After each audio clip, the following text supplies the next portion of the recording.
Oi, gente, boa tarde, tudo bom? Então, vamos lá. Essa aqui é a primeira aula depois da prova, né? Até a prova foram 11 aulas, vimos técnicas de algoritmo, né? Aprendemos algumas formas de elaborar algoritmo, de pensar algoritmicamente e também de provar a complexidade e também corretude desses algoritmos. Hoje aqui a gente vai mudar um pouco de assunto, na verdade a gente vai continuar ainda nessa ideia de tentar elaborar algoritmos, mas a gente vai ver tipos de elaboração de algoritmos de modo a você conseguir tratar ou não tratar um certo problema, que isso é uma questão que vocês vão ver mais especificamente com o Fábio. Eu vou dar essa aula 12 para vocês e também a aula 13, a aula da segunda. E a aula da segunda vai ser minha última aula com vocês, tá? Depois o Fábio vai continuar. E aí já vai ser na outra semana, né? Porque tem feriado quinta, e aí quinta-feira que vem, sexta-feira é recesso, então na segunda-feira o Fábio já assume a matéria a partir da aula 14, tá?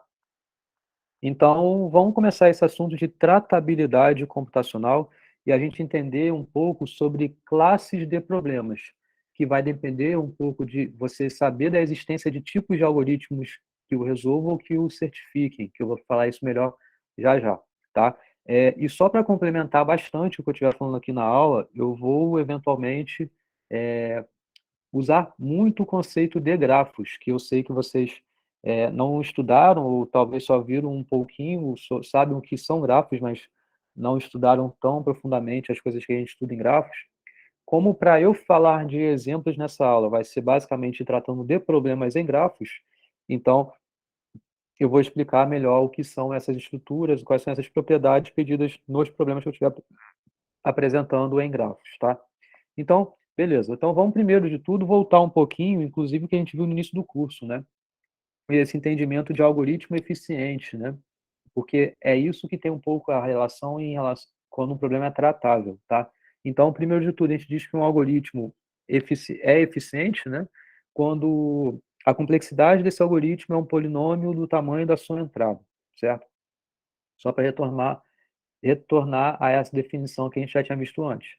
Então, se você elabora um algoritmo e ele tem complexidade quadrática, cúbica, né, mesmo que seja da ordem de n elevado a 10, ainda assim é eficiente, porque atende essa restrição de ser a complexidade dele ser um polinômio no tamanho da entrada, tá? Não quer dizer que é o mais eficiente possível, mas é eficiente porque atende essa definição, tá? Geralmente a gente busca sempre melhorar a eficiência, né? Mas atendeu, já é eficiente, já é um polinômio, tá? Então a gente diz que o problema ele é eficiente quando tem um algoritmo que é eficiente e o resolve, né? Então o que eu acabei de falar aqui foi sobre um algoritmo, mas o algoritmo ele é para quê? É para resolver um problema? Então esse problema a gente diz ser eficiente. Bom, problemas eficientes são denominados tratáveis, tá? E os não eficientes são os intratáveis, que isso aqui a gente vai aguçar um pouco mais para frente, tá? Esse entendimento do que realmente significa ser intratável, beleza? Mas o que tem que ficar é o seguinte: se você consegue um algoritmo eficiente para resolver o seu problema, a gente diz que esse problema ele é eficiente, tá? E também é dito tratável, beleza? Então, um problema ele é tratável quando tem um algoritmo que o resolve em tempo polinomial.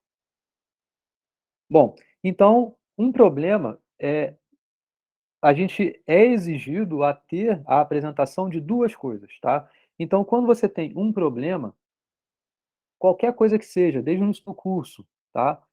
Tinham duas coisas ali. Uma são os dados de entrada e outra é a questão envolvendo aquele problema, tá legal? Então, isso aqui é uma anotação que a gente tem que ficar clara dela nessa aula bastante, mas ao longo daqui para frente no curso também, tá? Que tipo de problema ele é, que eu vou falar já já, e o que é de fato o problema, tá? Para você entender qual é o problema, então realmente você tem que ter essas duas coisas. É o conjunto de dados e o que são dados? São coisas que são apresentadas na sua entrada, tá? E além disso, você tem uma questão que deve ser resolvida nesse problema. É uma questão que pede-se para ser resolvida, tá? Então são essas duas coisas que a gente tem, beleza? Então, olha só, a existência de um algoritmo não eficiente, mas é um algoritmo, só que ele é não eficiente. para um problema não implica a intratabilidade do problema em questão. Está claro isso? Aqui a gente vai ver alguns exemplos disso, mas deixa eu tentar lembrar. Ah, lembrei. O problema de distância de edição, tá? Isso a gente viu, foi na última aula, né? Antes da prova. Distância de edição. O problema da distância de edição, eu até expliquei isso na aula, ele tem, se eu fosse tentar resolvê-lo por força bruta, ia demandar uma complexidade exponencial. Na aula 11 eu expliquei isso. Eu não disse exatamente qual era a complexidade, mas eu consegui estabelecer um limite inferior dessa complexidade do algoritmo de força bruta. É exponencial. Então, esse algoritmo é ineficiente, mas isso não quer dizer que o problema seja ineficiente, porque pode ser que exista um outro algoritmo que resolva um tempo polinomial. E tem, usando programação dinâmica, a gente viu um algoritmo de complexidade n ao quadrado, tá? Então, cuidado a isso. Não é porque a solução que foi apresentada nesse momento aqui agora é ineficiente que o problema é ineficiente. Para você conseguir provar que um problema é ineficiente, a gente tem que estudar um monte de coisas que vocês vão ver melhor com o Fábio. Eu vou introduzir isso um pouquinho melhor mais para frente na próxima aula. Eu vou falar já sobre isso, tá? E ainda assim é algo que é baseado, essa questão de ineficiência, em relação a uma hipótese que a gente nem sabe se realmente é certo ou não é certa essa hipótese, que eu vou explicar ainda nessa aula de hoje.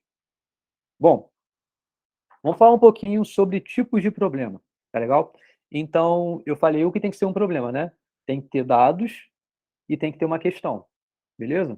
Mas ainda assim, a gente pode ter tipos de problemas, que eu vou falar de dois aqui. Um é o que a gente diz problema de otimização. Então, um problema de otimização é quando a questão que está associada àquele problema, ou seja, você tem dados de entrada, certo? E você tem uma questão, sendo que a questão está inerente ali nela algo que você queira maximizar ou minimizar, ou seja, otimizar, certo? Então, um problema de otimização é um problema cuja questão que consiste em otimizar, ou seja, vai exigir qual é o menor número de passos ou de coisas, de elementos, ou qual é o maior número de passos, de coisas ou de elementos que dê a solução do problema, beleza? Dentre todas as possíveis, levando em consideração os seus dados de entrada. Então, vamos aqui falar agora de exemplos. E para falar de exemplos de problemas que eu for apresentar aqui, tanto de otimização quanto os próximos que eu vou falar, se eu falar de um próximo que é de decisão, como eu estava dizendo no início, serão usando o conceito de grafos. Então, eu vou aqui dar uma pausa e falar também de introdução um pouco mais a problemas em grafos. Tá? Então, o primeiro problema que eu vou falar aqui para ilustrar o que é um problema de otimização é esse problema aqui em grafos, que é o problema de conjunto independente. Então, olha só, recapitulando, inclusive para quem chegou agora, você tem um problema em questão, você tem duas coisas. Um são os dados que você tem, e outro é a questão que você quer resolver. Sempre um problema tem que ter isso, para você saber o que você tem e o que você quer resolver. Tá? Então, eu estou olhando esse tipo de problema que é de otimização. Tá? Então, a entrada é só um grafo. A questão é determinar o conjunto independente máximo do grafo. Então, veja, é algo a ser otimizado, né? É algo que se busca um maior número de elementos que satisfaça a sua propriedade específica, tá bom? Então, o que é um conjunto independente, né? Porque aqui, para você saber resolver o problema, você tem que saber o que é isso aqui, o que é um conjunto independente. Bom, primeiro de tudo, o que é um grafo, tá? Um grafo bom, vocês já tiveram aulas aqui, talvez não comigo, não, sim, sim, comigo também, né? Porque eu estou falando de grafos para falar de DAG, né, em programação dinâmica e coisas do tipo. Mas, enfim, grafo a gente usa muita letra G, né, para definir um grafo, mas, enfim, grafo é definido por um conjunto de vértices e um conjunto de arestas. Tá? Vértices é um conjunto de elementos e arestas é um conjunto de pares não ordenados de elementos vértices. Então, cada aresta é um par não ordenado de vértices. Então, se você tem aqui, por exemplo, um grafo assim,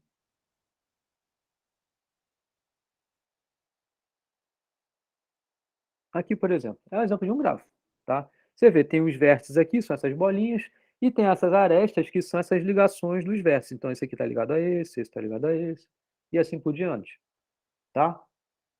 Veja como eu estou falando, um par não ordenado. Ou seja, se você fala, isso aqui é um vértice A, isso aqui é um vértice B, você pode falar tanto que isso daqui é AB, mas também está correto se você quiser falar BA.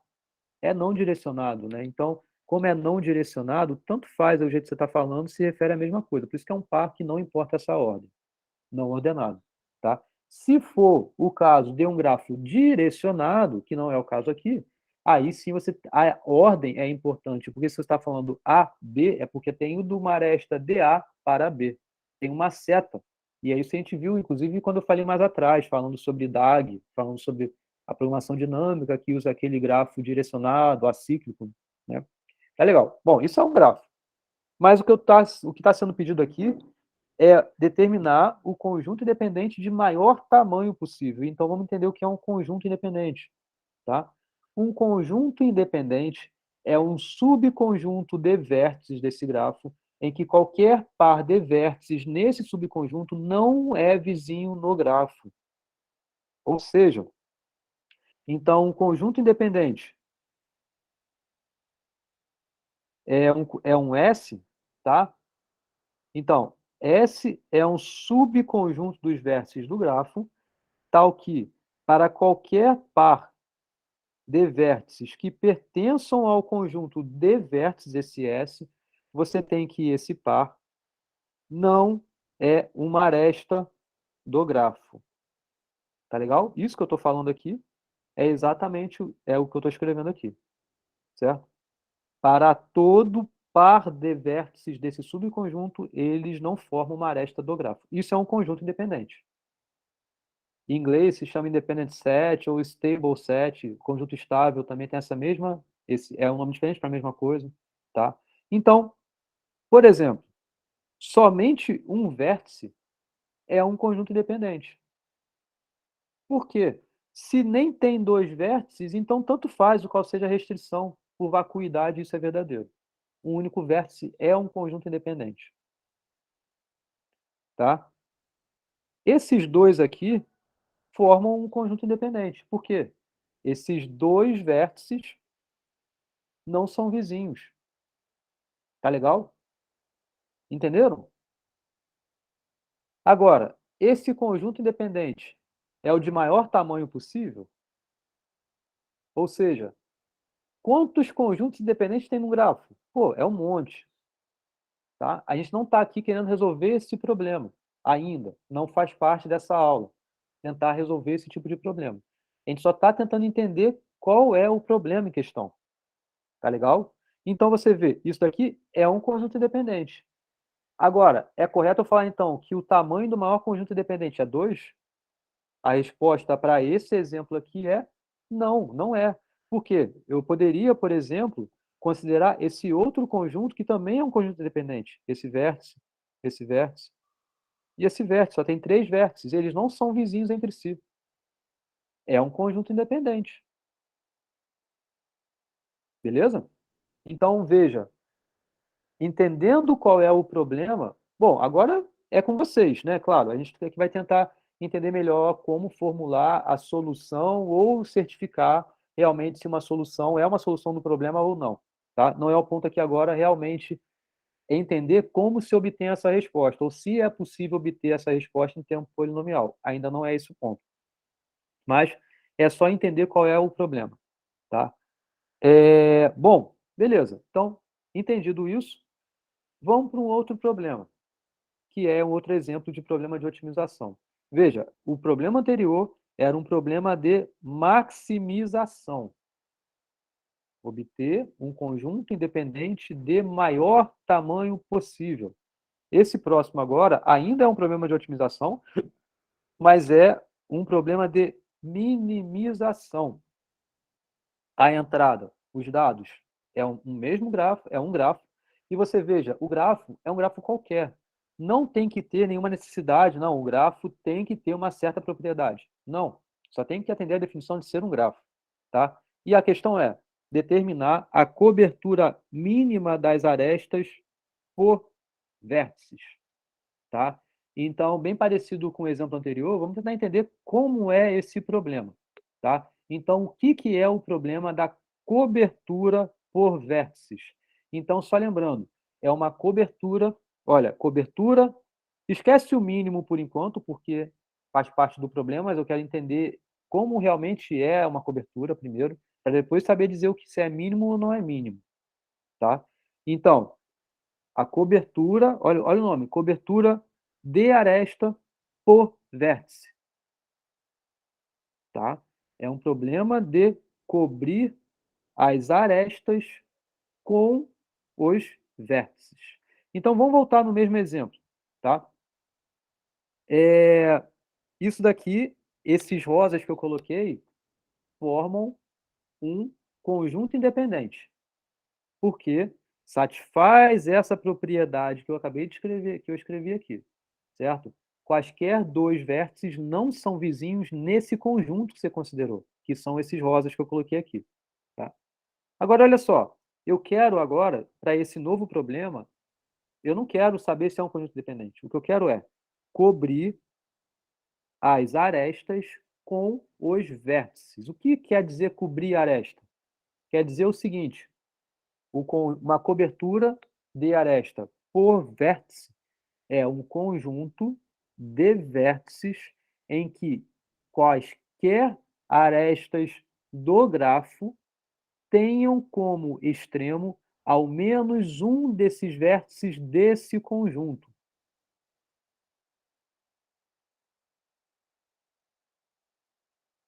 Então, vou usar aqui uma outra cor só para essa aqui, tá? Então, repetindo, uma cobertura das arestas é o seguinte: é um conjunto de vértices e você tem que olhar todas as arestas do grafo.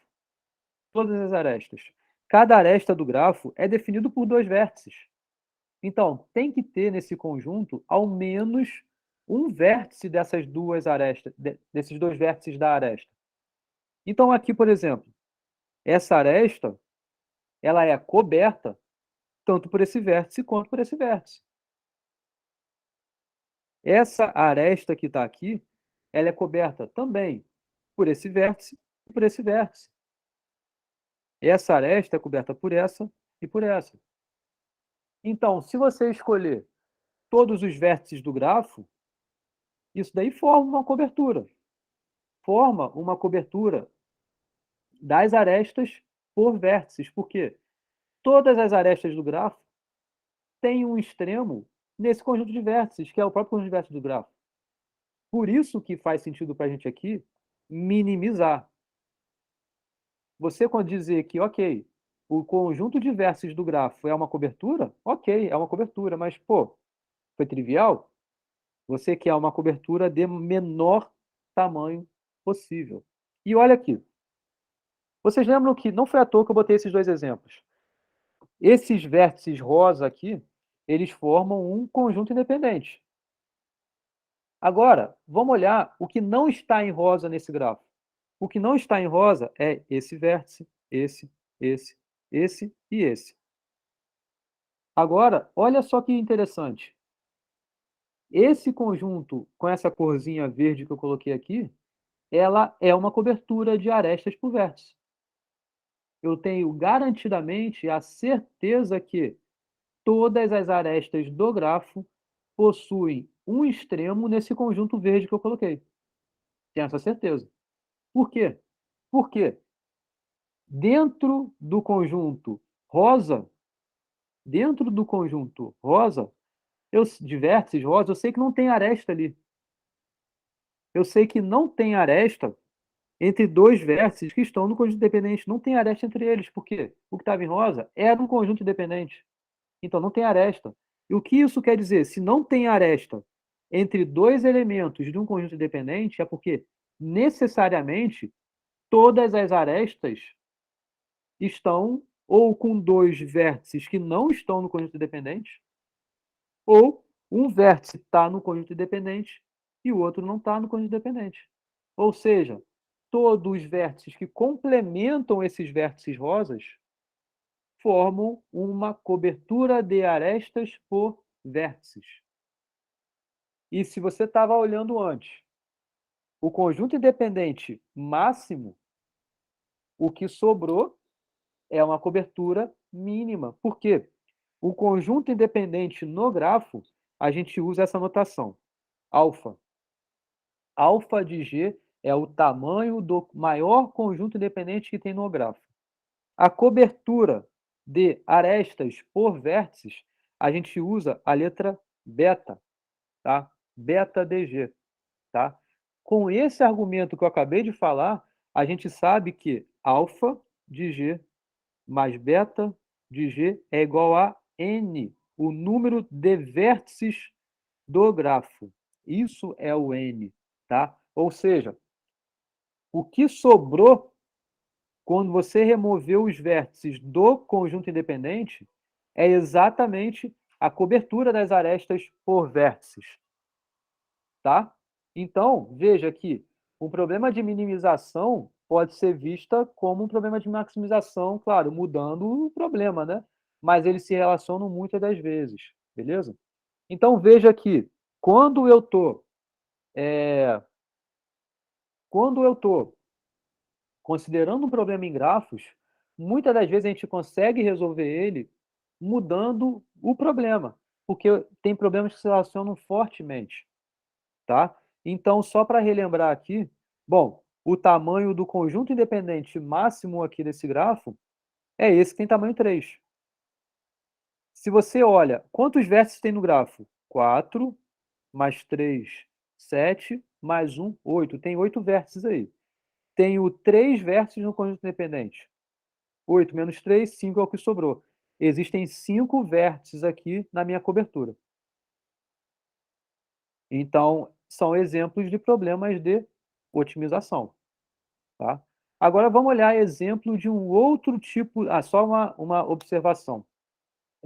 Onde a gente estuda esses tipos de problema? Não somente nessa ideia de tentar obter. Ai, ai, ai, caramba. Peraí, gente. Pronto.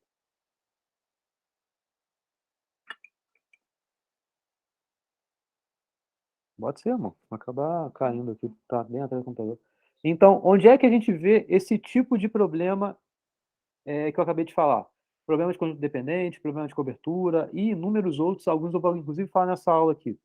São em disciplinas de teoria dos grafos, tá? Também se vê muito em disciplinas de algoritmos em grafos, beleza? Mas em teoria dos grafos a gente estuda isso enormemente, onde a gente prova essas propriedades enormemente, tá? No meu canal do YouTube tem lá uma playlist de teoria dos grafos. E tem todas as aulas de teoria dos grafos, onde eu provo todas essas propriedades e várias outras, tá? Então é bem legal, e aí vocês podem complementar, inclusive se eu tiver algo que eu esteja falando muito rápido, vocês podem ir lá nessa playlist que tem uma aula completa só falando de conjunto dependente. Uma aula completa só falando de cobertura e dessas relações, tá? Mas, enfim, o que é necessário para esse curso é o que eu estou falando aqui agora. É claro que tem outras coisas que eu possa vir cobrar em listas e coisas do tipo, aí vocês complementam lá. Bom, mas enfim, vamos aqui agora falar de um outro tipo de problema, que é problema de decisão, beleza? Então, as entradas podem ser parecidas ou inclusive as mesmas de um problema de otimização, mas a questão associada é diferente. Vê, quando você tem um problema de otimização, o que exige de resposta é isso. É o máximo ou é o mínimo, tá? Quando você tem um problema de decisão, não. Um problema de decisão exige uma decisão. Uma decisão não é um conjunto. Uma decisão é saber sim ou não, tá? Então, não é ficar em cima do muro também, né? Então, é você ter decididamente a resposta do seu problema e a resposta só é uma dessas duas, ou é sim ou é não, tá? Então, inicialmente, com o que eu falei de problema de otimização e um problema de decisão, são conceitos bem diferentes, né? Porque você está exigindo do problema de otimização, eventualmente, mais coisas, né? Você está exigindo o conhecimento de um conjunto que seja de maior tamanho ou de menor tamanho que seja, né? Enquanto de decisão, talvez seja mais brando esse tipo de pergunta, porque só exige saber sim ou não. Às vezes é mais fácil responder sim ou não do que de fato determinar o menor tamanho ou o maior tamanho. Mas, mesmo eventualmente vocês pensando assim, qualquer problema de otimização possui um problema de decisão associado, tá? Então, se você tem um problema de otimização, ó, quer saber aqui se qual é o tamanho do maior conjunto que satisfaz alguma coisa, ou do menor conjunto que satisfaz alguma coisa, tá? Você consegue reescrever esse problema para um problema equivalente, que é um problema de decisão.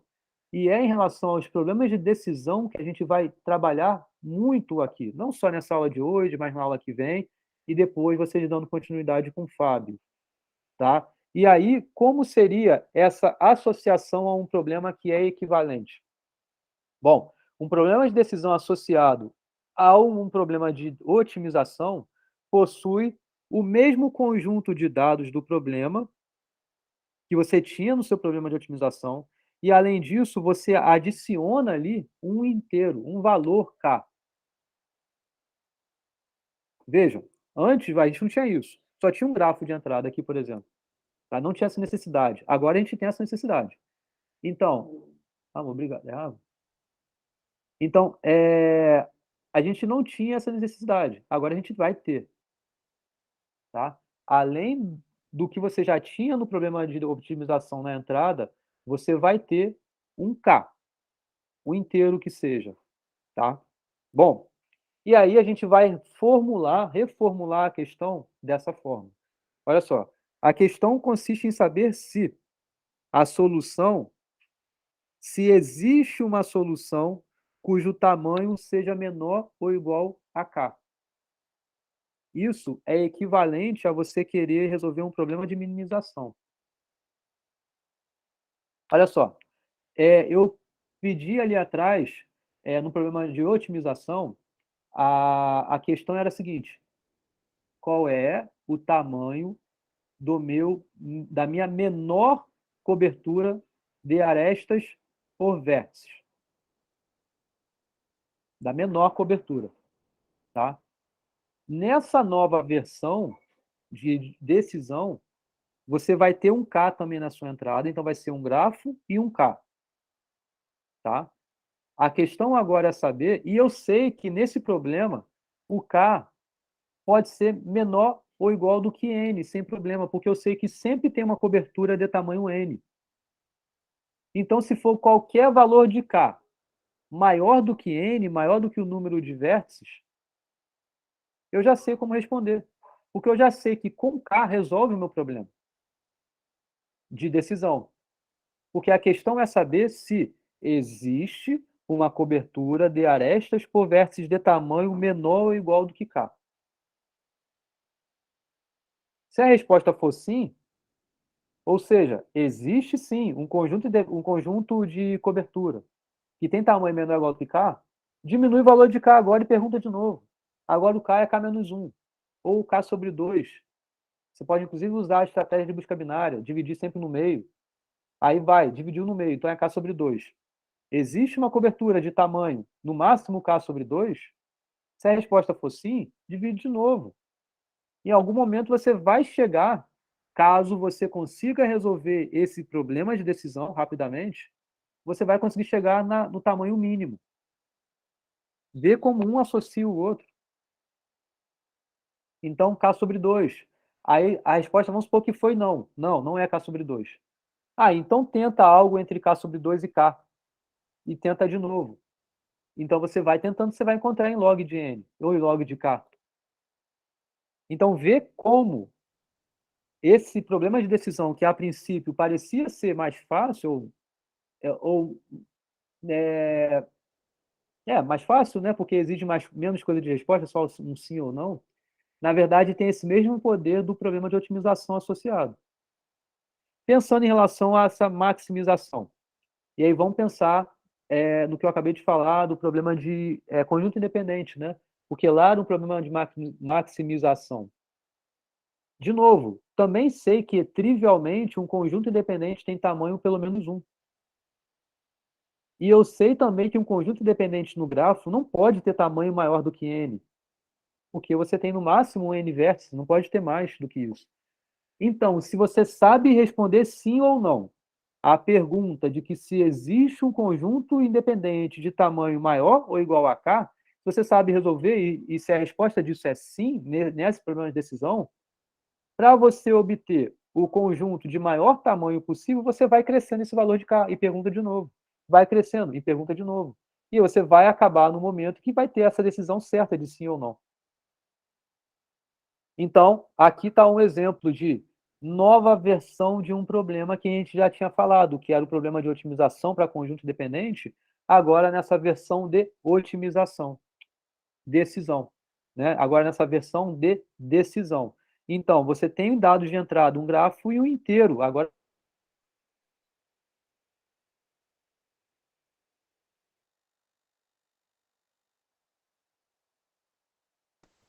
Ih, acho que caiu. Caiu? voltei, né?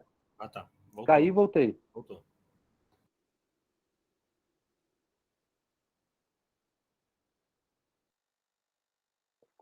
Voltei. Bom, o que eu estava falando, só para continuar, o problema de conjunto independente a gente tinha visto como um problema de otimização. Agora eu estou associando, né, essa nova inclusão desse inteiro K para transformá-lo num problema de decisão. Porque a exigência de resposta aqui é sim ou não. É equivalente a você saber resolver um problema de otimização. Então, se você tiver um problema de otimização em mãos, você consegue transformar num problema de decisão tranquilamente. Tá? E, analogamente aqui, né, o exemplo da cobertura de arestas por vértices na sua versão de decisão. Você tem esse K, você quer saber se tem um conjunto que está menor ou igual do que esse K.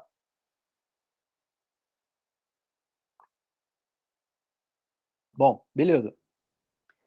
Esses dois, então eu falei de dois tipos de problema, né? Eu falei de problema de decisão, eu falei de problema de otimização e falei de problema de decisão. Existe também, só por curiosidade, um outro tipo de problema, que é o problema de amostragem, que não é nem de otimização, nem de decisão. Tá? O problema de amostragem é quando você tem uma série de dados e você quer fazer uma amostra desses dados. Então, você quer gerar uma distribuição de probabilidade, por exemplo, desses dados que estão aí no seu espaço amostral. Tá? Você tem dados e você quer amostrar esses dados. É igual quando a gente fala, é uma amostra de intenções de votos. Não está sendo perguntado a todas as pessoas que votam, né? Mas a uma amostra. É outro tipo de problema também. A gente usa muito isso em computação quântica, por exemplo. Problemas de amostragem, tá? Mas não vem ao caso aqui eu entrar em mais detalhes sobre isso, porque a gente não vai usar no curso. E só acho que vocês sabem, né? Mas amostra é diferente de mostra, né? Mostrar é você exibir, né? Exibir. Isso é mostrar. Amostrar é você ter uma amostra de dados do seu conjunto de dados. Tá? São coisas completamente diferentes, né?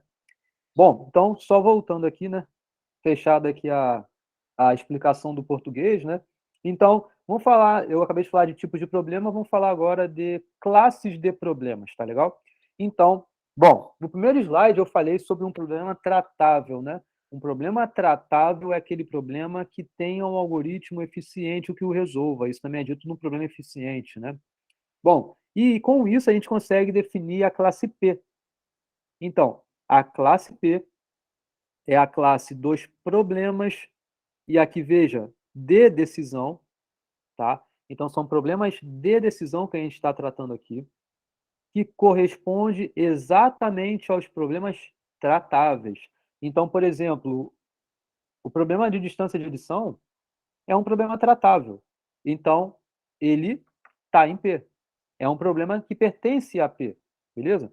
Ele é um problema que possui um algoritmo que o resolva em tempo polinomial em função do tamanho da entrada desse problema.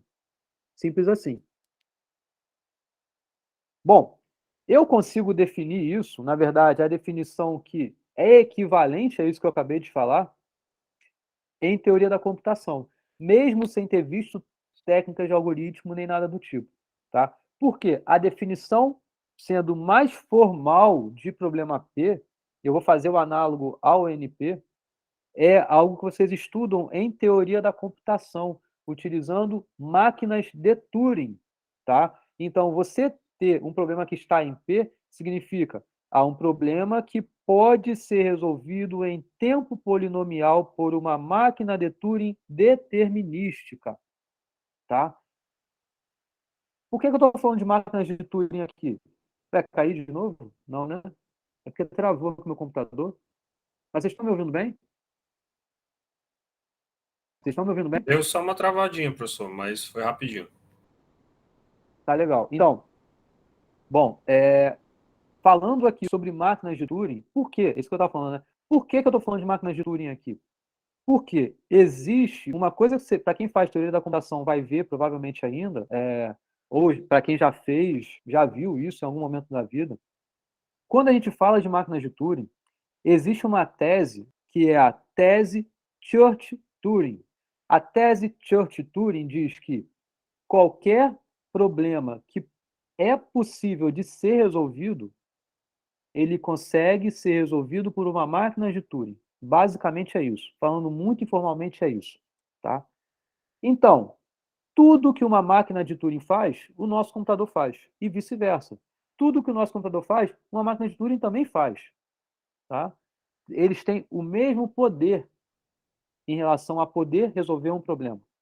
É claro, a máquina de Turing eventualmente vai demorar muito mais, mas vai conseguir resolver esse problema também, se for um problema possível de ser resolvido, porque nem todo problema é. Mas isso é papo para a teoria da computação, tá? Então, aí a gente pergunta lá em teoria da computação, beleza, tem uma máquina de Turing. Agora, como é essa máquina de Turing? Porque existem tipos de máquina de Turing.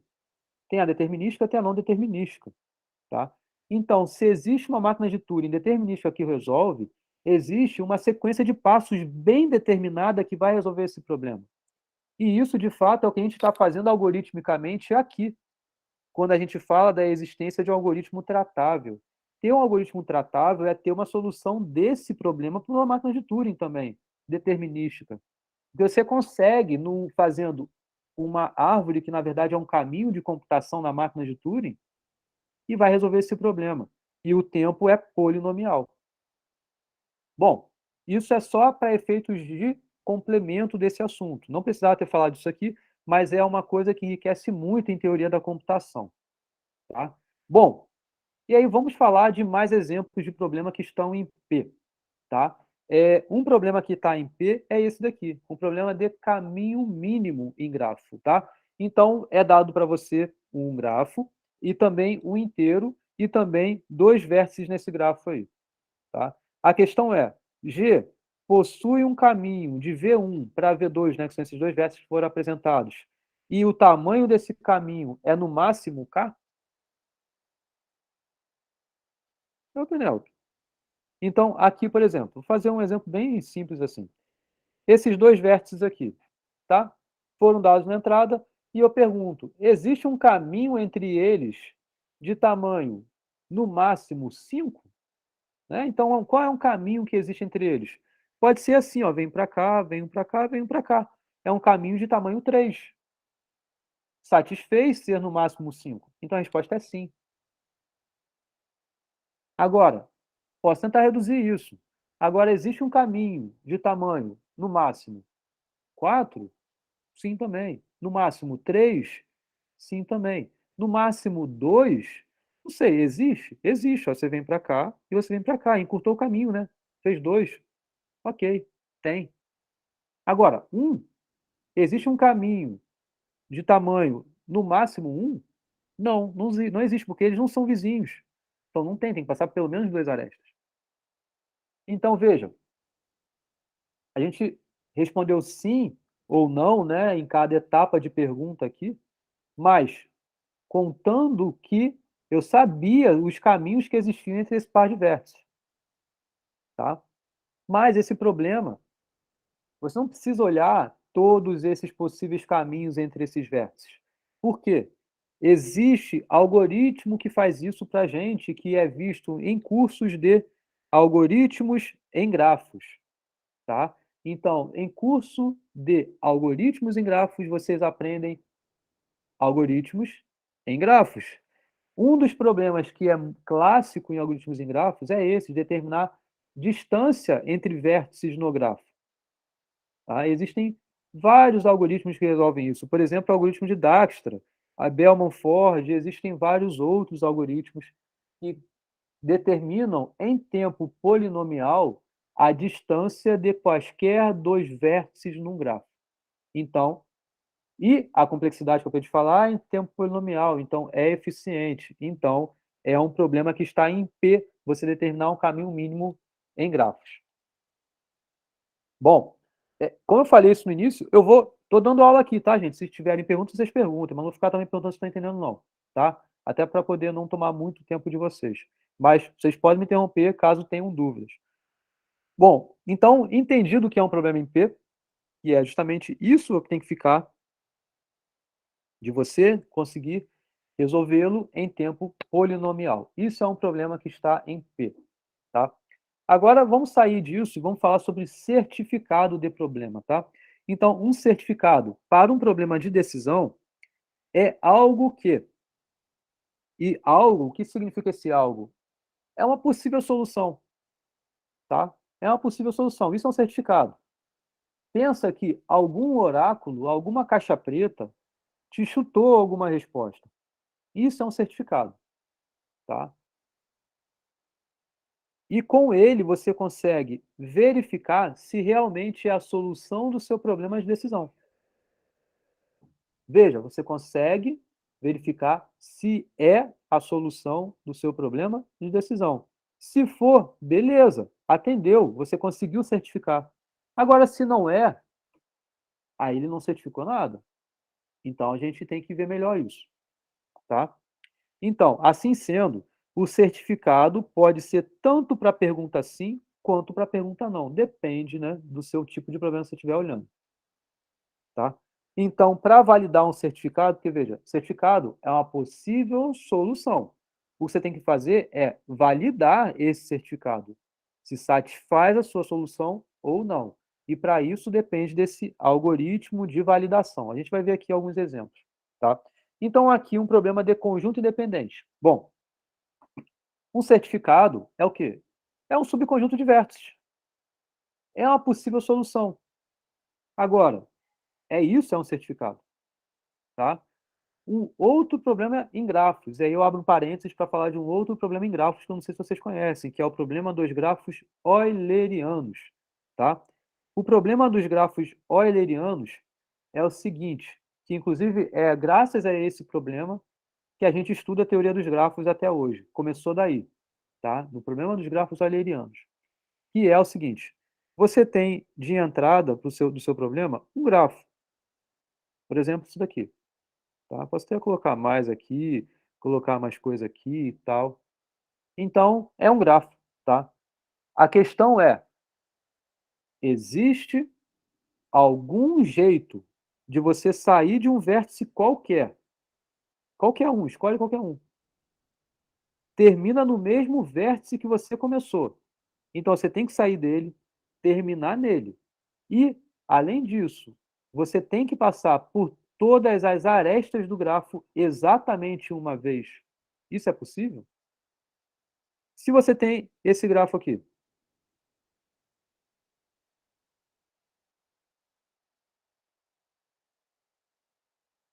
estou fazendo o mesmo grafo aqui, né?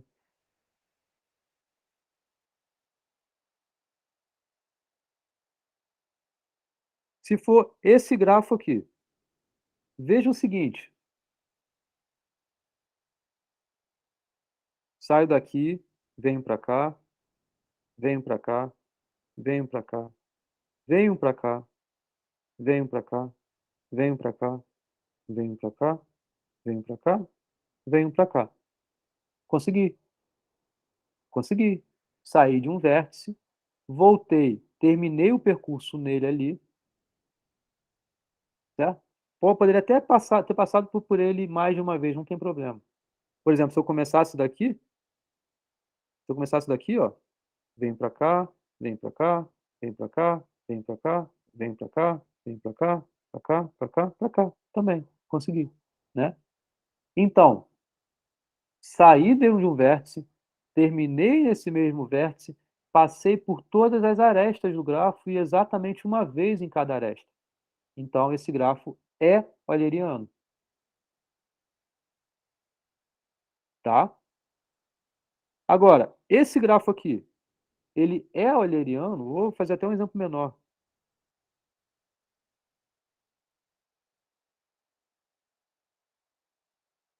Esse grafo aqui, ele é euleriano? Então, se eu começo, por exemplo, daqui, aí eu venho para cá. Concorda? Se eu voltar para cá, se eu vir para cá, ó, e se eu voltar para cá, eu não vou poder sair porque eu não tenho mais aresta para passar, porque eu já terei passado por todas as arestas que estão incidentes nesse vértice. Então, eu não posso fazer isso. Então, eu não posso vir, ou se eu venho para cá, eu tenho que vir para cá. Mas se eu venho para cá e desço, eu vou ter que subir, porque eu não posso passar por aqui de volta. E se eu chego aqui, eu já usei todas as arestas, não tem como eu passar para cá de volta. E esse aqui não consegui. Então, se eu venho para cá, aí se eu venho para cá, aí eu não, se eu venho para cá, faltou passar por essa aresta. Se eu venho para cá, não tem como eu voltar para cá. Então, não consegui, né, por aqui. Começando nesse vértice, né? Agora, se eu tentasse começar por aqui, você ia ficar tentando. E você ia ver que não tem como. Esse grafo aqui não é euleriano, tá? Mas veja que o que eu estou fazendo aqui, estou tentando resolver esse problema. Mas eu estou tentando resolver meio que a força bruta. Não é o ponto. Não é o que eu quero aqui. Tentar resolver o problema. Só estou tratando desse problema com vocês e estou explicando com um exemplo só. Então, entendido que é um grafo euleriano, bom, tendo isso entendido, vamos ver então o que é um certificado para esse problema. Um certificado aqui, por exemplo, é uma lista ordenada dos vértices desse grafo. Então, se alguém apresentou para você uma sequência de vértices, pô, eu apaguei, né? Cadê? Tem como voltar? Não tem mais como voltar, né? Eu apaguei o gráfico que estava aqui, né? Mas lembra do gráfico que estava aqui? Aquele grafo, se alguém apresentasse para mim uma sequência, vocês concordam que eu poderia verificar que essa sequência realmente ela forma um caminho bonitinho aqui desse problema dos grafos eulerianos? Eu poderia verificar se atende à restrição dos grafos eulerianos? Verificar se eu estou passando por todas as arestas e exatamente uma vez, e eu começo e eu termino no mesmo lugar? Então, como eu consigo certificar uma solução, beleza, é diferente de saber se eu consigo resolver o problema. São coisas diferentes. Então, aqui, voltando, vou tentar desenhar de novo o gráfico só para ficar mais claro. Não, não era esse gráfico.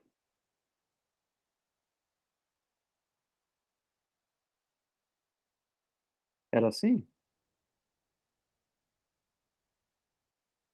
Tinha no meio, Professor, isso. Era assim. hein, Isso, era professor? assim.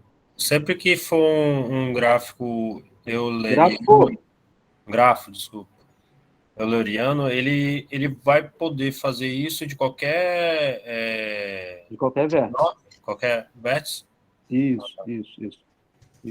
Então, mas olha só, o que a gente está olhando aqui é o seguinte: é só saber se, olha, dado que alguém chutou para mim uma sequência de vértices, eu consigo verificar se satisfaz a restrição de ser euleriano ou não. É só isso que a gente está olhando. Então, aqui, se alguém falou para mim, ah, tá, olha só, tenta essa sequência. E, A, B, C, D, F, E. Sei lá, isso daqui. É possível, com ela, você certificar que esse grafo é euleriano? Porque, olha só, comecei de E. Aí aqui está mandando ir para A. Está mandando ir para A. É vizinho a A? Não é. Então, isso aqui ó, não serve como certificado para o não. Porque, olha só, isso daqui só certifica que essa sequência de vértices não atendem à propriedade do grafo ser euleriano. Mas não quer dizer que o grafo não é euleriano. Um certificado para o sim é se o que foi apresentado para mim é uma sequência que faz o grafo satisfazer a propriedade de ser euleriano, então eu consigo verificar que de fato isso satisfaz. Por exemplo, A, C, F, E, C, B, E, D, B, A. Isso é uma sequência que, se eu consigo, realmente ela resolve o meu, se ela realmente é uma sequência que valida o grafo euleriano, eu consigo verificar isso e responder sim. Então, porque olha só, E, A, C, né? F, E, C, B, E, D, B, A. Pronto. Consegui verificar que realmente satisfez a propriedade de euleriano no grafo. Então, um certificado que valida isso é uma lista ordenada de vértices aqui, ó. Por exemplo, para o sim, me ajudou muito bom, muito bem. Se não for, eu não consigo verificar ainda se ele é ou não euleriano. Por isso que a gente tem que ter cuidado. Isso daqui, ok. Isso daqui é um certificado para o sim. Por quê? Se a candidata à solução realmente for uma solução, eu consigo verificar isso tranquilamente. Um outro certificado para esse problema é uma propriedade que a gente tem que diz o que significa o grafo ser euleriano. É algo que também a gente prova isso em teoria dos grafos, tá? Então, lá na aula de grafos, se vocês buscarem lá no YouTube, lá vocês vão ver que eu provo um grafo, ele é euleriano se e somente se todos os vértices possuem grau par. É simples assim. Então, aqui, olha só, eu não fiz esse exemplo à toa, eu já sabia que ele era euleriano, mesmo sem ficar cogitando todos os possíveis trajetos que poderia fazer e, eventualmente, encontrar um circuito euleriano. Por quê? Aqui tem grau 2, ó. Ele é vizinho a dois vértices, esse vértice. Esse vértice é vizinho a 1, 2, 3, 4 vértices. Tem grau 4, é par. Aqui também 1, 2, 3, 4, par. 1, 2, par. 1, 2, 3, 4, par também. 1, 2, par. Então, eu fiz um exemplo que eu já sabia, claro, usando o meu conhecimento prévio de teoria dos grafos, que esse grafo é euleriano. Então, mas, claro, eu estou aqui usando conhecimentos que eu conheço de teoria dos grafos. Mas um certificado para esse problema é isso. Não precisa ser essa sequência de vértices ordenados para você ficar percorrendo e vendo se satisfaz o seu problema. Mas é só alguém te falar qual é a sequência de graus dos vértices do grafo. Aqui, por exemplo, eu fiz esse grafo antes. E eu fiquei tentando colocar aqui se alguma encontrava a solução. Alguma sequência de vértices dava a solução. Olhando o grafo, eu já sei que não. Por quê? Tem esse vértice aqui de grau 3. Então, eu consigo, se alguém me falar como certificado a sequência de graus, eu consigo rapidamente responder se ele é euleriano.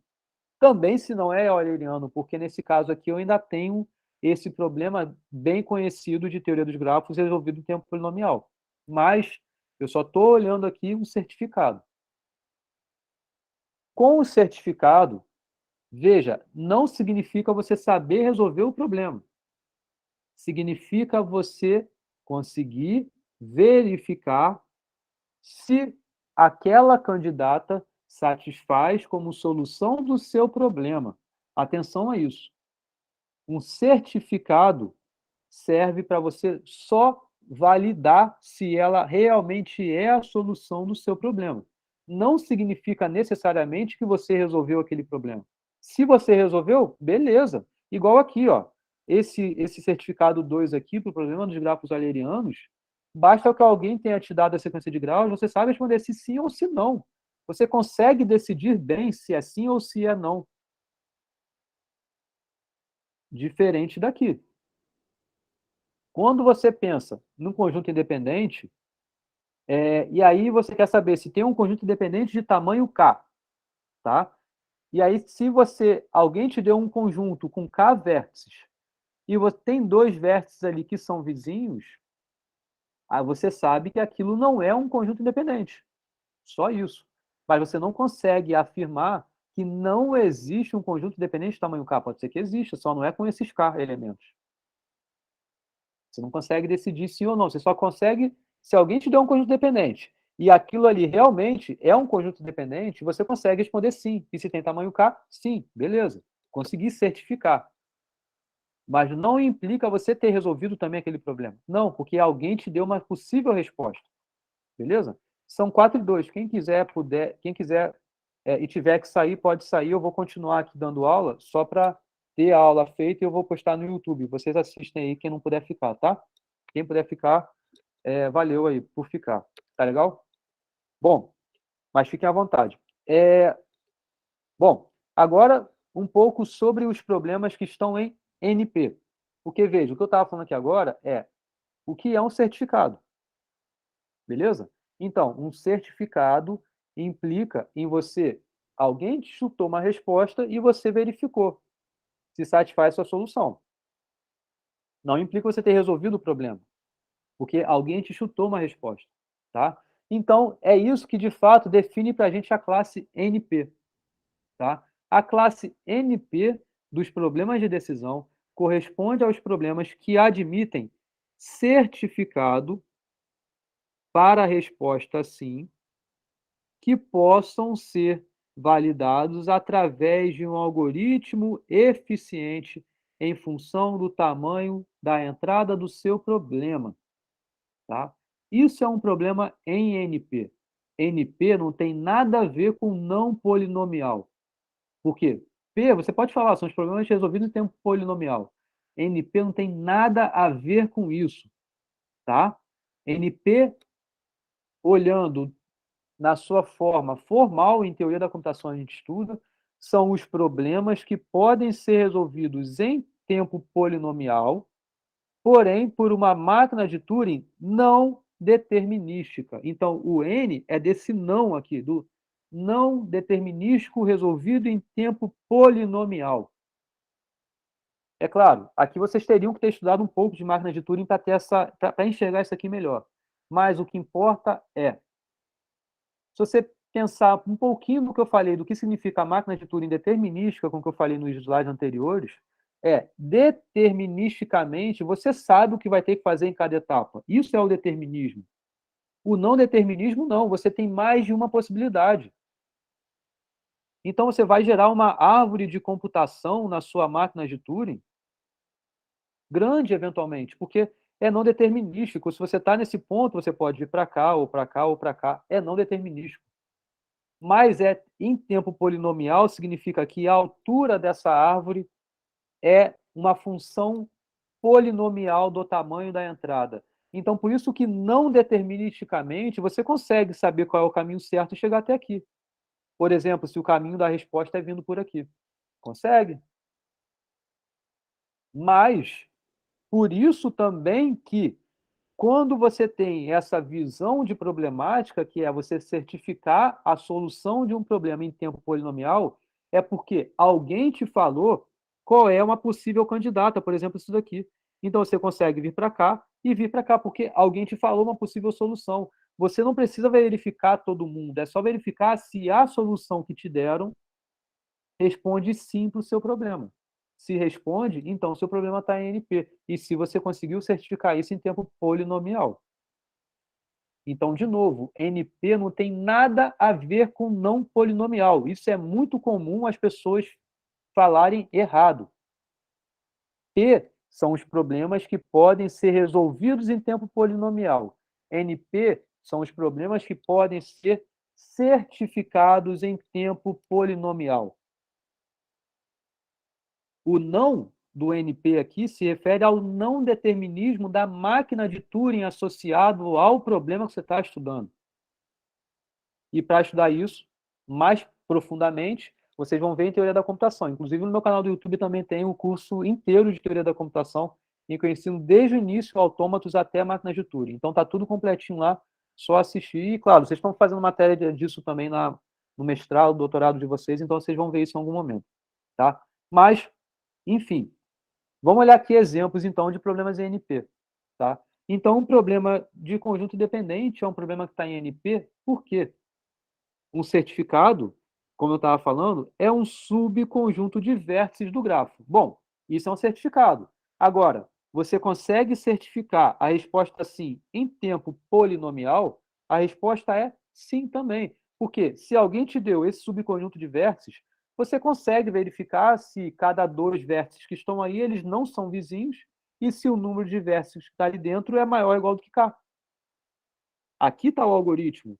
E esse algoritmo é possível de ser realizado em tempo polinomial. Porque a cada dois vértices existe um número quadrático de pares de vértices num conjunto. No primeiro elemento você tem n possibilidades, para o segundo elemento você tem n menos uma possibilidade. Divide isso por 2, porque você se escolhe A, B, é igual se você tivesse escolhido BA. N que multiplica n menos 1 sobre 2 é a combinação de n2 a 2. Isso aí é n ao quadrado menos n sobre 2. Passando para a notação O, isso é O de n ao quadrado. Então, você tem um algoritmo de complexidade de O de n ao quadrado, que é simples, pode até ser existir algo mais rápido, mas não tem problema. Basta que seja polinomial, já está bom para a gente. Você consegue validar se realmente esse conjunto, os elementos não são vizinhos, e se tem tamanho pelo menos K, porque está na entrada do problema esse inteiro K. Então, está em NP. Problema dos grafos eulerianos. Bom, eu tinha falado anteriormente ali, né, que o certificado é uma lista ordenada dos vértices desse grafo. Bom, mas isso é só um certificado. Você tem que verificar se você consegue certificar, ou, melhor dizendo, validar esse certificado com o algoritmo de tempo polinomial. A resposta também, sim, porque basta você pegar esses vértices e verificar se dois consecutivos aí formam uma aresta do grafo. Você tem que verificar se todas as arestas foram passadas e não foram repetidas. Também você consegue fazer isso em tempo polinomial. Mas você veja, isso eu consigo o seguinte: se alguém me deu um candidato à solução, se satisfez a solução do meu problema, eu respondo sim. Se não satisfez, não tem como você responder não para o seu problema. NP, você só certifica a solução para o sim, se satisfaz. Se aquilo que foi te dado não satisfez, você não sabe garantir se não tem uma outra que satisfaz, se não tem uma outra possível solução que satisfaz. É igual eu coloquei aqui, quando eu fiz um desenho daquela árvore, quando eu passei essa ideia aqui da máquina de Turing, alguém me deu esse certificado, por exemplo, aqui, mas não me deu uma solução. Pode ser que tenha algum outro, mas eu não consigo garantir, mas pode ser que não tenha nenhum outro que satisfaz a solução do meu problema.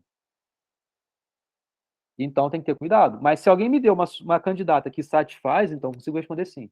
Isso é o NP. O problema dos grafos eulerianos tem esse certificado, tem esse algoritmo que você consegue verificar em tempo polinomial, então ele está em NP. Sendo que ele é um problema que ele é mais do que NP. Eu posso falar o seguinte, ele está em P também. Por quê? Como eu falei ali atrás, existe um teorema que a gente consegue provar em teoria dos grafos que diz um grafo ele é euleriano se e somente se cada vértice possui grau par. Cada vértice possuir grau par, você consegue verificar em tempo polinomial. Basta passar por todos os vértices e ver qual é o tamanho daquilo ali. Basta você verificar os graus daqueles vértices. Se todo mundo tem grau par, a resposta é sim. É euleriano. Se tem alguém ali que não tem grau par, a resposta eu sei dizer que é não. Não é euleriano. Então, vê, ele até, isso que eu estou fazendo, esse certificado 2, induz a gente um algoritmo que resolve o problema dos grafos eulerianos. Mais do que só certificar uma resposta sim, ela responde se é ou se não é euleriano. Tá? Com isso daqui, a gente tem uma consequência que eu vou falar já já, que é todo problema que está em P, ele também está em NP. Tá? Qualquer problema que você consegue resolver em tempo polinomial, você também consegue certificar em tempo polinomial. Por quê? Se alguém te deu uma solução, você acabou de obter uma solução, então ele estava em P, então você também consegue certificar se aquilo ali satisfez uma solução ou não. Então está em NP também. Agora calma lá, vamos voltar ainda para os problemas NP, que é isso que eu estou olhando. É o problema de cobertura por vértices, por exemplo. Né? Então, certificado é simplesmente um subconjunto de vértices do grafo. O que você tem que verificar é se os elementos que estão no complementar desse conjunto, que são vértices do grafo, mas que não estão nesse conjunto que foi te dado, forma um conjunto independente. Porque, se vocês lembrarem do que eu falei lá no início da aula, a cobertura de arestas por vértices é um conjunto. Se você remove do grafo, o que sobra é um conjunto independente. Então, aí você tem que verificar se, removendo esses vértices desse conjunto, que sobrou um conjunto independente. É esse que está aqui nesse algoritmo, o que você também consegue verificar em tempo polinomial, dado um conjunto que foi apresentado a você. Você consegue certificar em tempo polinomial. Problema de caminho mínimo, exercício, tá? Então, pensem como seria um certificado para um problema de caminho mínimo entre dois pares de vértices. É fácil? Bom, se alguém te deu uma sequência de vértices que faz um caminho de um vértice até outro vértice, você só tem que verificar se de fato isso é possível de ser realizado no seu grafo. Se não tem vértices sendo repetidos, se realmente o caminho que você está fazendo é realmente de arestas que tem no grafo. É só isso. Isso é o algoritmo certificado, que pode ser feito em tempo polinomial. Você não, de novo, não está resolvendo o problema para verificar que está em NP. Você só está verificando se a solução que alguém te deu é uma solução do seu problema. Só isso. Como consequência, né, tudo que está em P está em NP. Então, qualquer problema que é resolvido em tempo polinomial também é certificado em tempo polinomial. Tá? Então, seria basicamente esse diagrama aqui. Tá? Tudo que está em P está em NP. P está contido, né, em NP. A questão que é o principal problema do milênio em teoria da computação é essa. É saber se tem realmente um problema aqui, ó, que ele está em NP e ele não está em P. Ou não. Que se for P igual a NP, tem P e isso é igual a NP. São dois conjuntos, um é igual ao outro. Não existe um cara que está aqui fora que está em NP e não está em P. Não existiria se P fosse igual a NP. Por quê? Veja aqui o seguinte. Você resolve um problema polinomialmente. Beleza, está em P. Você certificar uma solução, pensando de modo geral, é muito mais fácil do que você resolver o seu problema. Né? Você só está certificando, você não está resolvendo. Você só está vendo se de fato aquilo ali satisfaz a sua restrição. É muito mais fácil você fazer isso, certificar. Agora, por quê? Será que não é por incompetência nossa? E, na verdade, eu consigo encontrar também a solução dele em tempo polinomial? Será? É incompetência nossa ou é porque será não tem como você resolver eventualmente esses problemas em tempo polinomial? E você só consegue certificar em tempo polinomial. E aí? Isso é uma pergunta que já dura já mais de 60, 50 anos, tá? Então, certificar a solução de um problema, será que é tão difícil quanto resolver o problema? Ou não? Será que resolver realmente é muito mais fácil do que você só certificar, ou vice-versa, né? Tá? Então, você saber se P é igual a NP ou se é diferente a NP, na verdade, vocês encontram material a rodo sobre isso. E, claro, existem materiais de referência, e o que eu recomendo é que vocês leiam são esses materiais, porque tem muita gente também falando coisa errada por aí, tipo falar que NP é não polinomial, tá errado isso, tá? Uma coisa que a gente pode falar é que, algo que vocês vão ver comigo na próxima aula, e Fábio vai dar continuidade no curso quanto a isso, é que dentro de GNP, você consegue ter uma hierarquia de problemas que estão aqui dentro, que seriam os problemas NP completos. É que qualquer problema de NP se reduz a um problema que está aqui dentro. Então, esses você pode afirmar que hoje não tem nada eficiente o que o resolva. São os problemas mais difíceis, os não polinomiais, mas porque existe essa redução de problemas que eu vou explicar melhor na aula que vem. Tá? Mas isso não define NP. NP são os problemas que têm certificado de tempo polinomial. Tá? Eu recomendo que vocês leiam nesse site aqui, tem uma explicação muito boa desse Instituto Clay aqui, Clay Mathematics, que é um instituto que dá o prêmio de US$ 1 milhão para quem provar que P é igual a NP ou C é diferente de NP. E isso é muito interessante porque, não só pelo campo de vista de teoria da computação, teoria dos grafos, porque muitas das coisas que a gente estuda envolve grafos, teoria de complexidade computacional, não só por isso, mas é porque a gente tem muitos problemas de várias áreas, por exemplo, de criptografia, que são baseados nesses problemas aqui, que eu vou explicar melhor na aula que vem, que são esses problemas completos, que não tem nada eficiente o que o resolve. A gente consegue provar, inclusive, umas transformações em relação a isso, umas reduções de NP-completude. Eu consigo provar que o meu problema é tão difícil um outro que também está dentro dessa classe NP-completo. Se você tem um problema que está aqui, você consegue um algoritmo polinomial que o resolva, ele vem para cá para dentro. Ele vira um problema polinomial. Agora, se você consegue que algum problema que está em NP completo se reduza até esse seu problema, na verdade, você está fazendo é que o seu problema também é NP completo. E não tem nada eficiente o que o resolva hoje em dia. E o que a academia pensa varia. Tem gente que pensa que P é igual a NP, tem gente que pensa que P é diferente de NP. Tá? Então, isso aqui é uma discussão filosófica enorme e, na verdade, a gente não tem a resposta para essa pergunta. O que a gente faz é, bom, se eu sei que tem esses problemas que hoje são difíceis, são esses completos aí, então eu consigo provar que alguns outros têm a mesma dificuldade desse problema que já é conhecido ser difícil. Tá? É isso que a gente faz. Ou não, eu consigo provar que consigo reduzir o meu problema a um problema fácil. Então, o meu problema é fácil também. Tá? Eu recomendo que no Classroom vocês leiam isso, tá lá desde o início do curso, que essa matéria na Ciência Hoje, que a minha ex-orientadora fez, né, a Celina.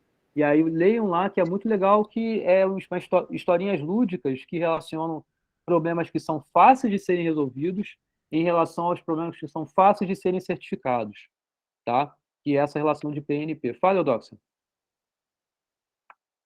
Pode falar. Professor, uma pergunta aí, idiota, mas eu vou fazer. O P, e o senhor falou assim, que P pode ser resolvido em tempo polinomial. E o NP, ele pode ser certificado em tempo polinomial. Então, a diferença é que um pode ser resolvido e o outro pode ser certificado. Uhum. Aí, por que eles usam o nome P? O P é porque é polinomial? é a máquina de Turing que resolve em tempo polinomial. A máquina de Turing resolve em tempo polinomial, inclusive o NP. Aqui o polinomial aqui. Aqui que vem esse P do polinomial. P de polinomial. Sim, só que a máquina de Turing do NP, a máquina é não determinística. Então, por isso tem esse não. Isso. Enquanto lá do P,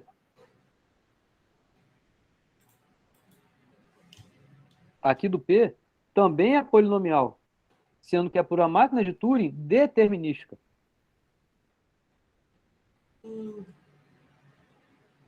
Que, inclusive, a gente consegue ter uma transformação de máquina de Turing não determinística para máquina de Turing determinística. Mas aí a gente perde o polinomial. A gente não consegue mais fazer isso em tempo polinomial. Entendeu? Entendi. Mas isso é papo para a teoria da computação. Uhum. Tá? Só para eu entender de onde vem o N. Isso. Mas entendeu agora? Uhum. E o P? De onde vem? Entendeu? Uhum. Tá bom. Mais alguma pergunta?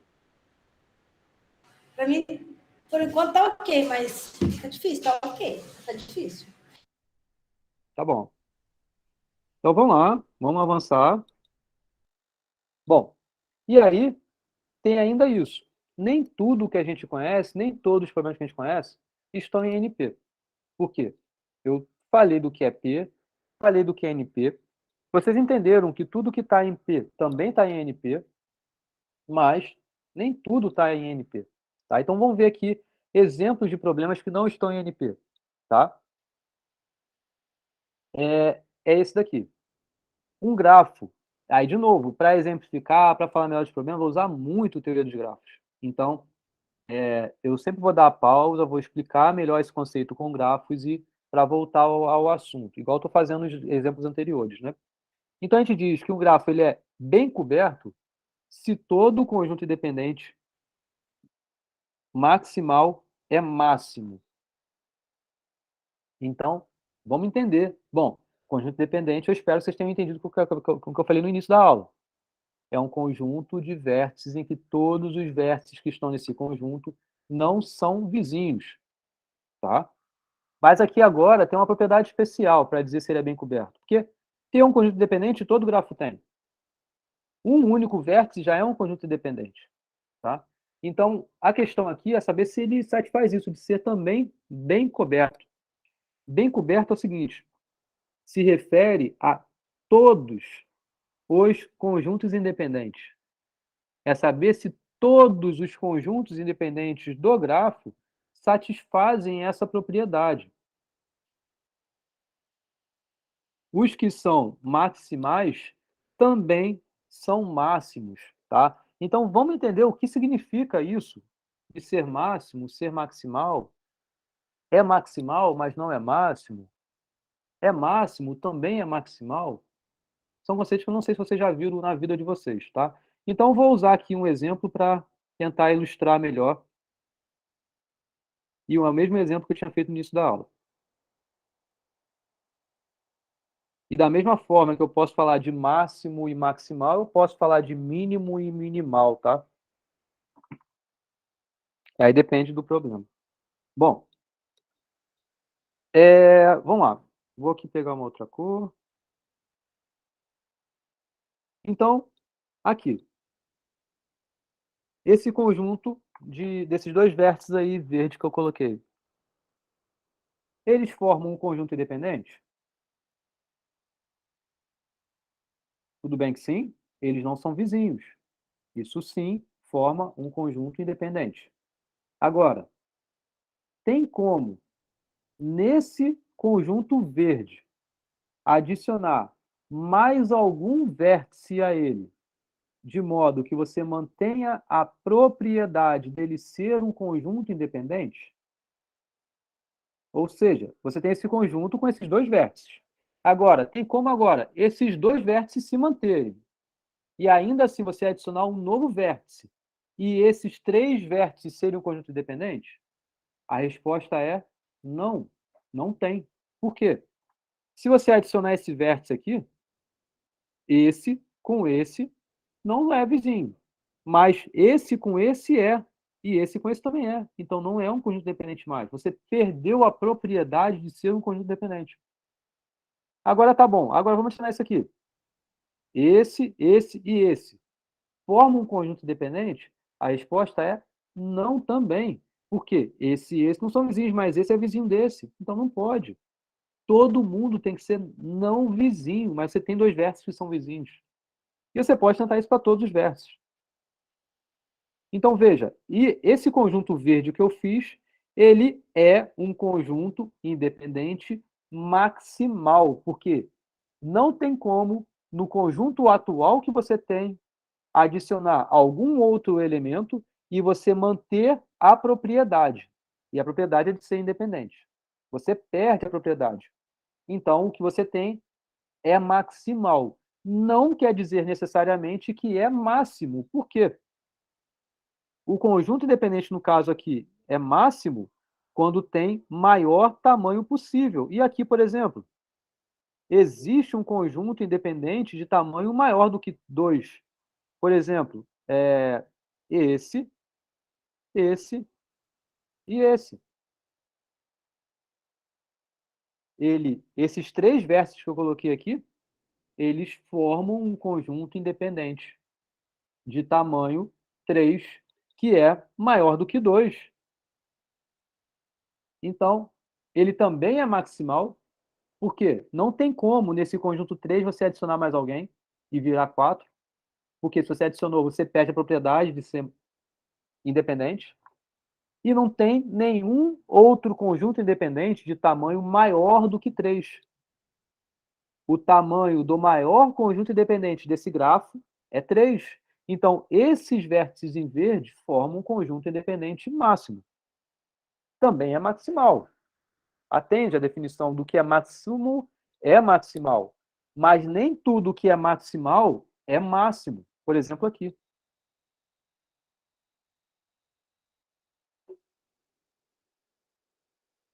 Então, esse é um exemplo de um grafo em que você sabe que ele não é um grafo bem coberto. Não é um grafo bem coberto. Por quê?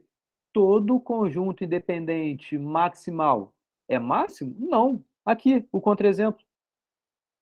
Eu tenho esse conjunto independente que ele é maximal, mas ele não é máximo, porque tem esse aqui. Tá? Então, veja, esse problema, ele não está em NP. E vamos falar melhor qual é o problema associado a esse, né? Porque, olha só, como seria um certificado ProSim? O que a pessoa, o oráculo, teria que te dar? É só um conjunto independente? Não. Mas todos os conjuntos independentes maximais. Isso é o que teria que ser dado para você. E você tem que verificar se eles são do mesmo tamanho para responder o sim.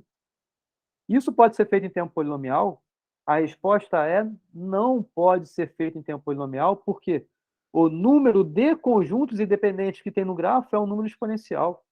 Você pode ter conjunto independente de tamanho k, e se é k o número de conjuntos independentes, você tem da ordem de n elevado a k.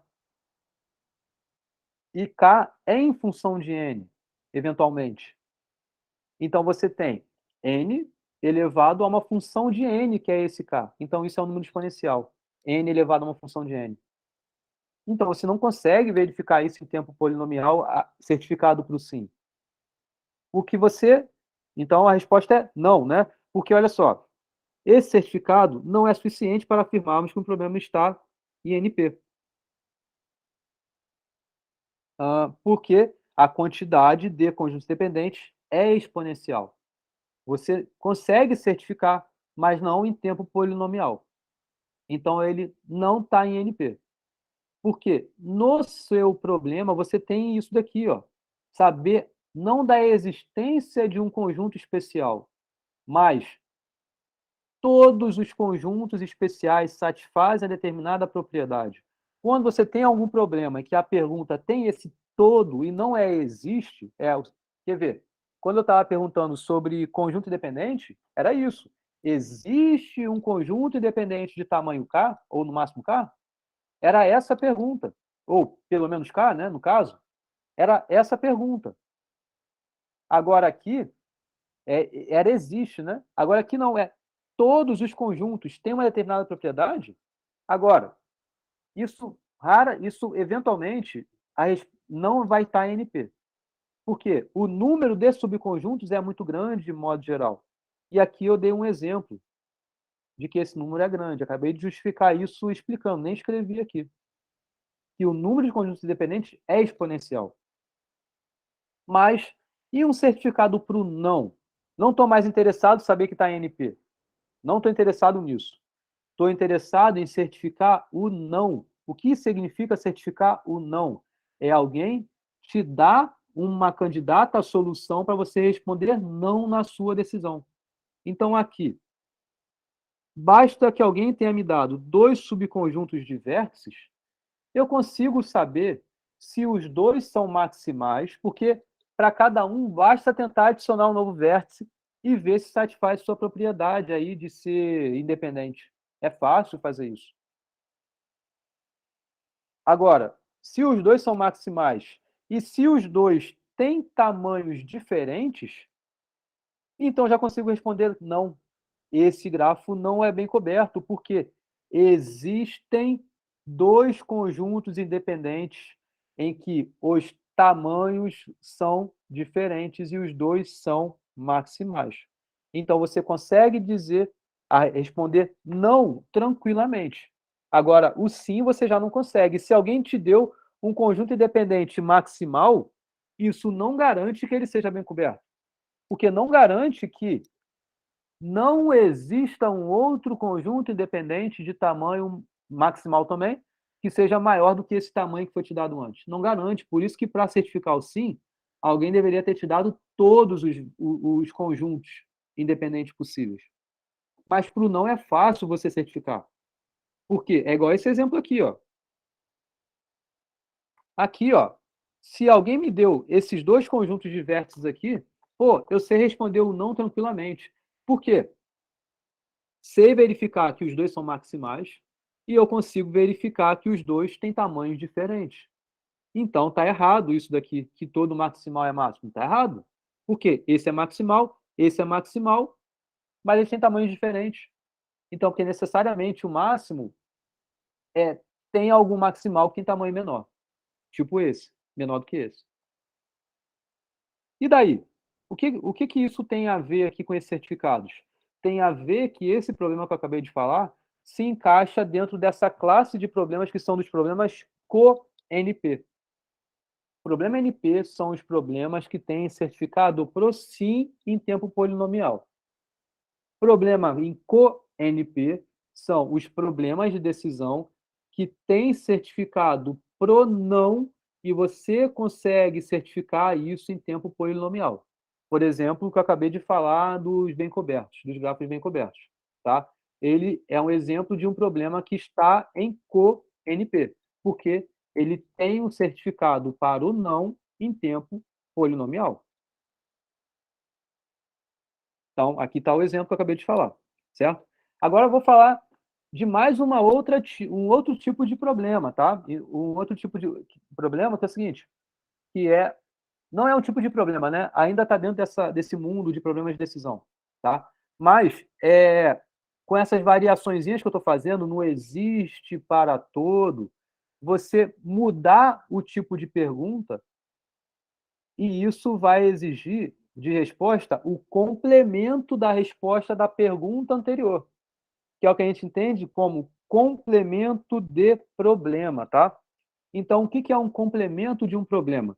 Um complemento de um problema, então você tem um problema, tá? O problema, lembrando o primeiro slide, um problema você tem que ter esse par, dados de entrada, pergunta a ser respondida. É um problema de decisão, então a resposta dessa pergunta exige saber se é sim ou não, tá? Então, o complemento de um problema é um problema que, na verdade, tem essa escrita aqui, esse π é o nome do problema, tá? Isso aqui é um π maiúsculo, tá?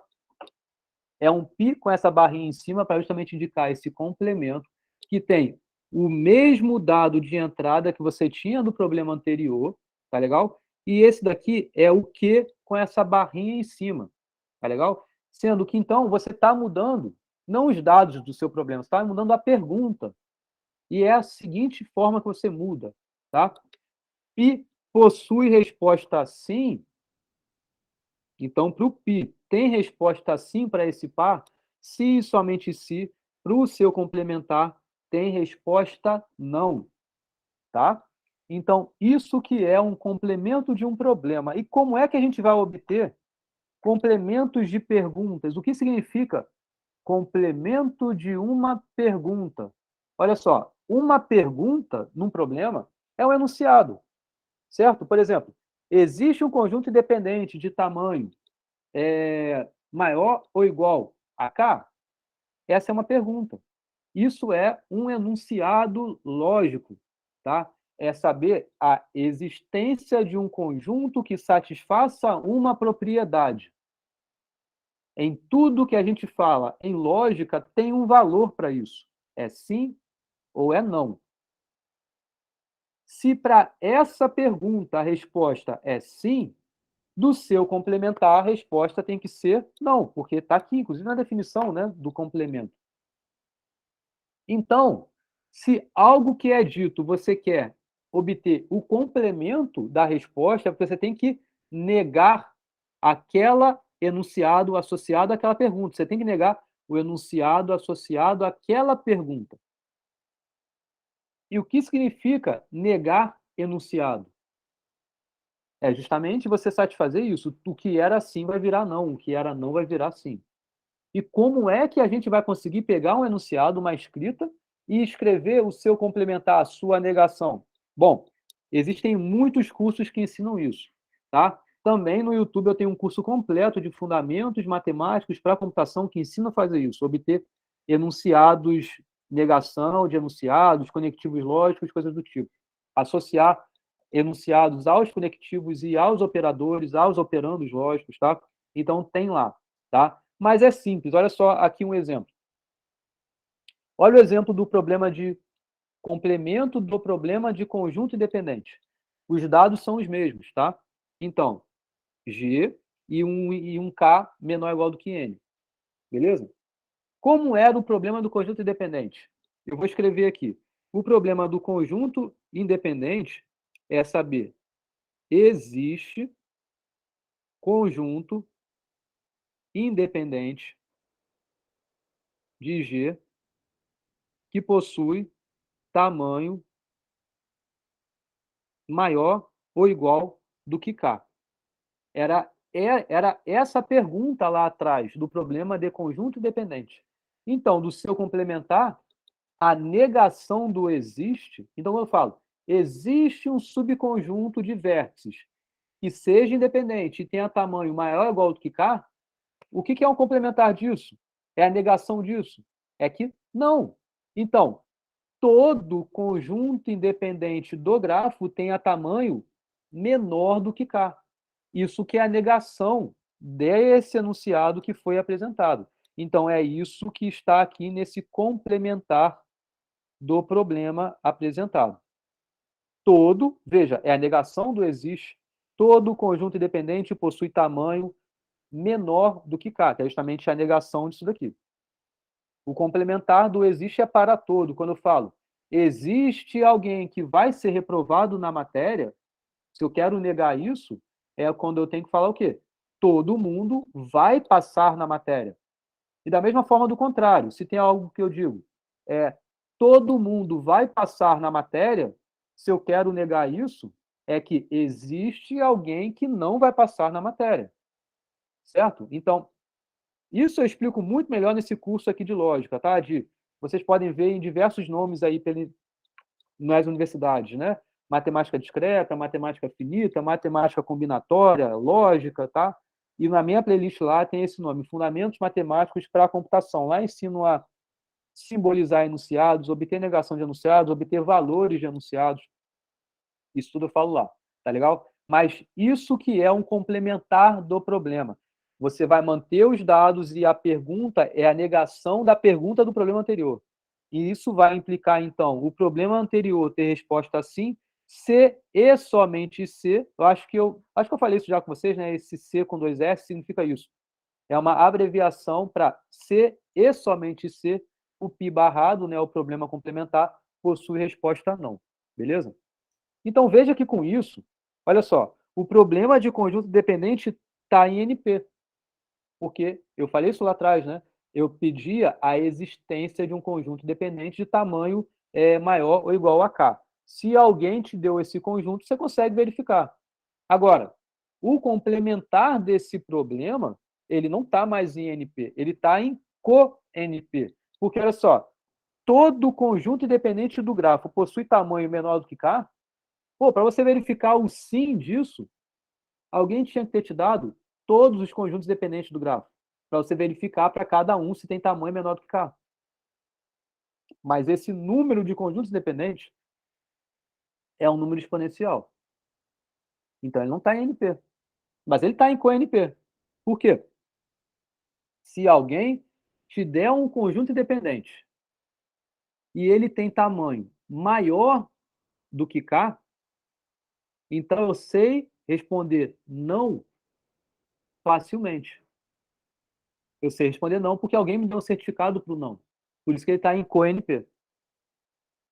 Show? Então, vamos olhar mais exemplos aí. O grafo bem coberto. A gente viu que ele está em co-NP. Agora, o que é o complementar do problema do grafo bem coberto?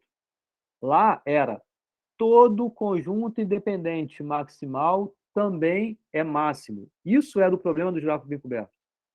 Agora, o problema complementar do grafo bem coberto não é o todo, é o existe. Existe conjunto independente maximal de G que não seja máximo. Veja, é a negação do maximal, todo mundo que é maximal também ser máximo. É existir algum conjunto independente maximal que não satisfaz a propriedade de ser máximo. Isso, se alguém te deu esses dois conjuntos aí, você consegue verificar tranquilamente que está em NP. Então, vê como co-NP, o NP se relacionam com um problema e o complementar do problema. Tá? Então, a pergunta que surge: existem problemas que estão em ambos, ele tanto é NP quanto NP? Perdão, ele é tanto NP quanto co-NP? Você consegue responder para o sim tranquilamente. E você também consegue responder para o não tranquilamente? A resposta é sim, existem. Por exemplo, os problemas que estão em P. Um problema que está em P, você consegue tanto responder que sim ou que não muito rapidamente, porque é pela execução do próprio algoritmo que o resolve. Por exemplo, o problema dos grafos eulerianos. Se alguém te deu uma sequência de graus e ela tem vértice de grau ímpar, você sabe responder não tranquilamente. É não. E sim, teria que ser todo mundo de vértice de grau par. Um outro problema que está tanto em NP quanto em co-NP é o problema da fatoração de inteiros, tá? É um problema que, na verdade, ele tem muita aplicação em várias áreas aí da matemática, tá? Mas aqui eu não estou falando, não é um problema que está em P. Na verdade, a gente não sabe disso, né? Eu sei determinar se o número é primo ou não tranquilamente. Isso eu sei, tem algoritmo polinomial que resolve isso. Mas dizer rapidamente qual é a fatoração do número, isso atualmente a gente não tem.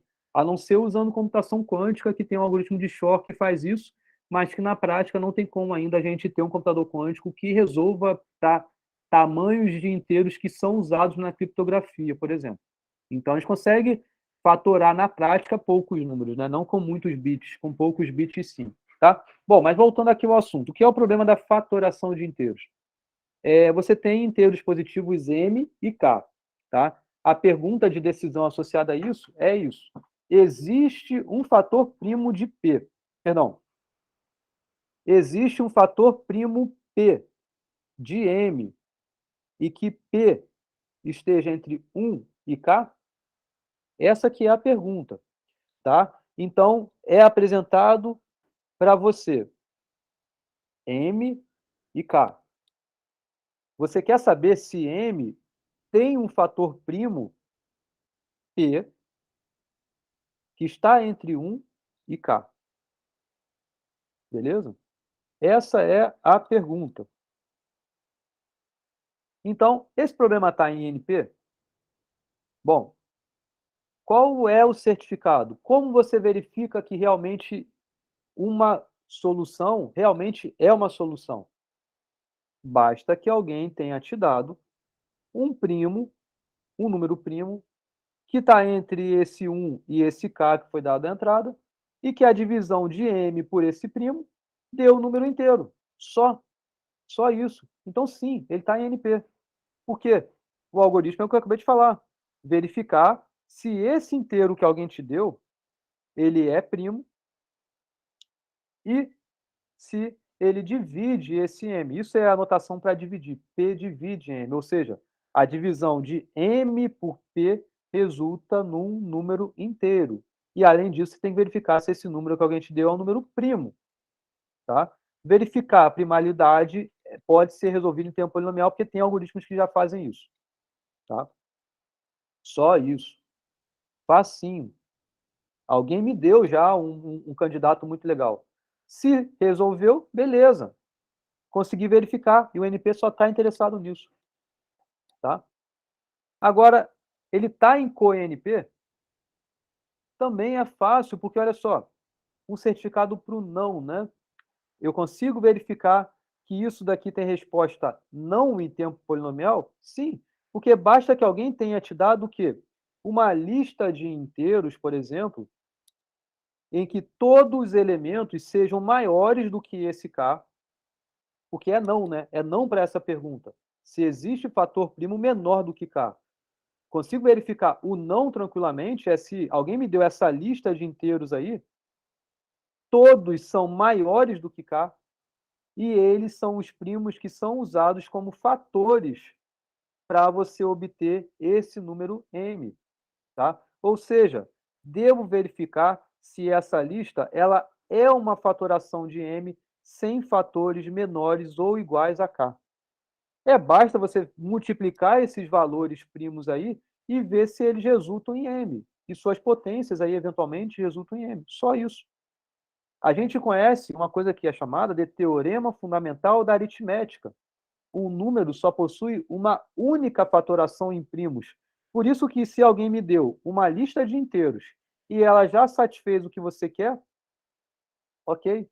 Não existe uma outra que vá satisfazer essa pergunta aqui seja assim, dado que a que satisfaz aqui é essa, que é a do não. Porque existe uma única fatoração. E pronto, acabou. Tá? Acabou porque conseguimos verificar tanto para o NP quanto para o NP, tanto para o NP quanto para o co-NP, algoritmos que respondem sim e respondem não em tempo polinomial esses certificados. De novo, não estou resolvendo o problema de fatoração. Não estou resolvendo o problema de fatoração. Só estou certificando, só estou validando um certificado para o sim e para o não em tempo polinomial. Isso não garante que o problema esteja em NP, em P. Ele está aqui. Está em NP, está em CoNP. Não dei nenhum algoritmo para fatorar. Não tenho isso hoje. Tá? Mas é isso.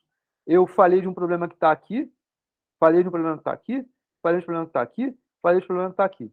Esse conteúdo que a gente viu hoje. Tá? Então a pergunta que a gente faz é a seguinte: será que NP é igual a CoNP? A gente não sabe. A gente não sabe. Se você sabe que NP é igual a CoNP, isso não garante que P seja igual a NP. Só garante que você tem esse sanduichamento desses dois lados aqui. Mas não garante que seja igual a P. Mas se P for igual a NP, aí sim, NP é igual a CoNP. Por quê? Você está olhando que ele está em P, ele também está em NP. E você também consegue responder para o não em tempo rápido. Então, ele também está em CoNP. Se P é igual a NP, então P também é igual a CoNP, então NP é igual a CoNP. Então, isso aqui é o que justifica isso. Entendeu? Beleza? Mas é a única coisa que a gente sabe. Se P for igual a NP, aí sim você tem essa igualdade. Mas se não, a gente não sabe. Beleza? Acabou a aula de hoje. Estudem isso, tá, gente? Isso é muito legal. Não é difícil, não, é muito legal, tá?